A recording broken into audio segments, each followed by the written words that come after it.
നമസ്കാരം 140 mid day ന്യൂസിലേക്ക് സ്വാഗതം. ആദ്യമായി പ്രധാന വാർത്തകൾ.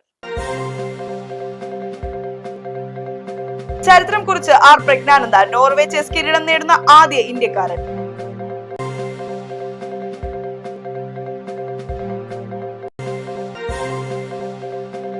കോക്രോച്ച് ജനതാ പാർട്ടി പ്രതിഷേധം ഡൽഹിയിൽ. CJP സ്ഥാപകൻ അഭിജിത് ദീപക് വിമാനത്താവളത്തിലെത്തി.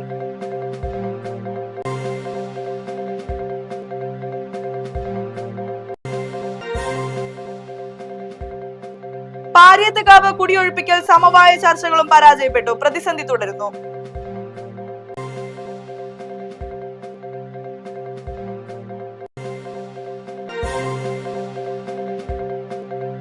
CMRL എക്സാലോജി കേസ് 18.36 കോടി രൂപ കണ്ടുകെട്ടാൻ ED. വീണ വിജയന്റെ അക്കൗണ്ടും ഉൾപ്പെടുന്നു.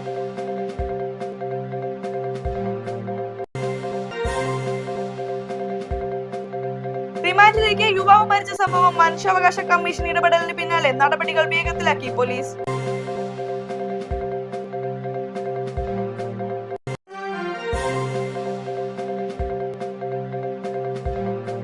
ചരിത്രം കുറിച്ച് ആർ പ്രജ്ഞാനന്ദ, നോർവേ ചെസ് കിരീടം നേടുന്ന ആദ്യ ഇന്ത്യക്കാരൻ. നോർവേ ചെസ് ടൂർണമെന്റിൽ ജർമ്മനിയുടെ വിൻസെന്റ് കീമറിനെ പരാജയപ്പെടുത്തി Indian grand master R Praggnanandhaa ചരിത്ര വിജയം സ്വന്തമാക്കി. ഈ അഭിമാനകരമായ നേട്ടത്തോടെ നോർവേ ചെസ് കിരീടം ചൂടുന്ന ആദ്യ ഇന്ത്യൻ താരം എന്ന റെക്കോർഡ് പ്രജ്ഞാനന്ദ തന്റെ പേരിൽ കുറിച്ചു. ഫൈനൽ റൗണ്ടിലെ നിർണായക മത്സരത്തിൽ വിജയിച്ച താരം ആകെ 18 പോയിന്റുകൾ നേടിയാണ് ചാമ്പ്യനായത്. ഇന്ത്യൻ ചെസ് ഇതിഹാസം വിശ്വനാഥൻ ആനന്ദിനോ നിലവിലെ ലോക ചാമ്പ്യൻ ഡി ഗുകേഷിനോ പോലും ഇതുവരെ സാധിക്കാതിരുന്ന അപൂർവ നേട്ടമാണിത്. ടൂർണമെന്റിലുടനീളം മികച്ച പ്രകടനം കാഴ്ചവെച്ച പ്രജ്ഞാനന്ദ ലോക 1-ാം നമ്പർ താരം മാഗ്നസ് കാൾസനെ ക്ലാസിക്കൽ ചെസ്സിൽ 2 തവണ പരാജയപ്പെടുത്തിയും ശ്രദ്ധ നേടിയിരുന്നു.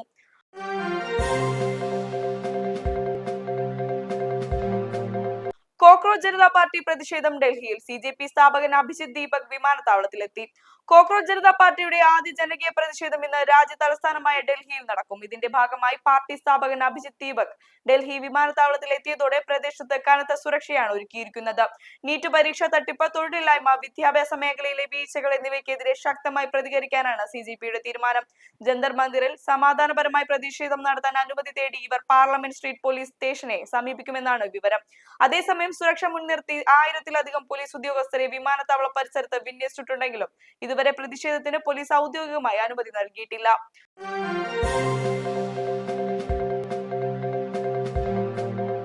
പാരിയത്തുകാവ് കുടിയൊഴിപ്പിക്കൽ സമവായ ചർച്ചകളും പരാജയപ്പെട്ടു. പ്രതിസന്ധി തുടരുന്നു. എറണാകുളം പാരിയത്തുകാവ് കുടിയൊഴിപ്പിക്കലുമായി ബന്ധപ്പെട്ട പ്രശ്നപരിഹാരം ഇപ്പോഴും പൂർണ്ണമായും അനിശ്ചിതത്വത്തിലാണ്. മന്ത്രി റോജി എം ജോണിന്റെ നേതൃത്വത്തിൽ കഴിഞ്ഞ ദിവസം ചേർന്ന യോഗത്തിലും സമരസമിതിയുമായി ധാരണയിലെത്താൻ സർക്കാരിന് സാധിച്ചില്ല. കുടിയൊഴിപ്പിക്കപ്പെടുന്ന കുടുംബങ്ങളെ മറ്റൊരു സ്ഥലത്തേക്ക് പുനരധിവസിപ്പിക്കാമെന്ന ഔദ്യോഗിക നിർദ്ദേശം സമരസമിതിയും ഇവിടുത്തെ 8 കുടുംബങ്ങളും തള്ളിക്കളഞ്ഞു. തങ്ങളോട് യാതൊരുവിധ മുൻകൂട്ടിയുള്ള ആലോചനകളും നടത്താതെയാണ് പുനരധിവാസ തീരുമാനം എടുത്തതെന്നാണ് ബാധിതരായ കുടുംബങ്ങൾ ആരോപിക്കുന്നത്. കുടിയൊഴിപ്പിക്കലിനിടെ സ്ത്രീകൾക്കും കുട്ടികൾക്കും നേരെ നടന്ന പോലീസ് നടപടിക്കെതിരെ വ്യാപകമായ ജനരോഷവും പ്രതിഷേധവുമാണ് ഉയരുന്നത്.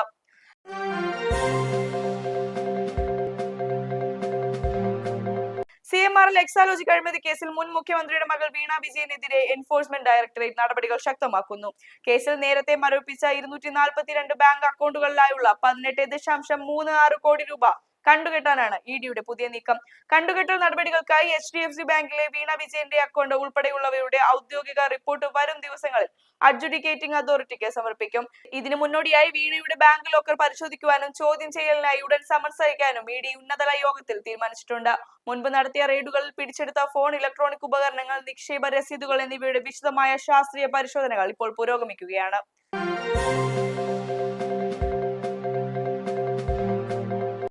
റിമാൻഡിൽ യുവാവ് മരിച്ച സംഭവം മനുഷ്യാവകാശ കമ്മീഷൻ ഇടപെടലിന് പിന്നാലെ നടപടികൾ വേഗത്തിലാക്കി പോലീസ്. തൃശൂരിൽ മാനസിക വെല്ലുവിളി നേരിടുന്ന യുവാവ് റിമാൻഡിലിരിക്കെ മരണപ്പെട്ട സംഭവത്തിൽ സംസ്ഥാന മനുഷ്യാവകാശ കമ്മീഷൻ ഇടപെട്ടതോടെ പോലീസ് അന്വേഷണ നടപടികൾ വേഗത്തിലാക്കി. കേസിൽ മരിച്ച ചിറ്റിശ്ശേരി സ്വദേശിയായ രേഷ് ബാബുവിന്റെ കുടുംബത്തെ പരാതി നേരിട്ട് കേൾക്കുന്നതിനായി പോലീസ് ഇന്ന് കമ്മീഷണർ ഓഫീസിലേക്ക് വിളിച്ചു വരുത്തിയിട്ടുണ്ട്.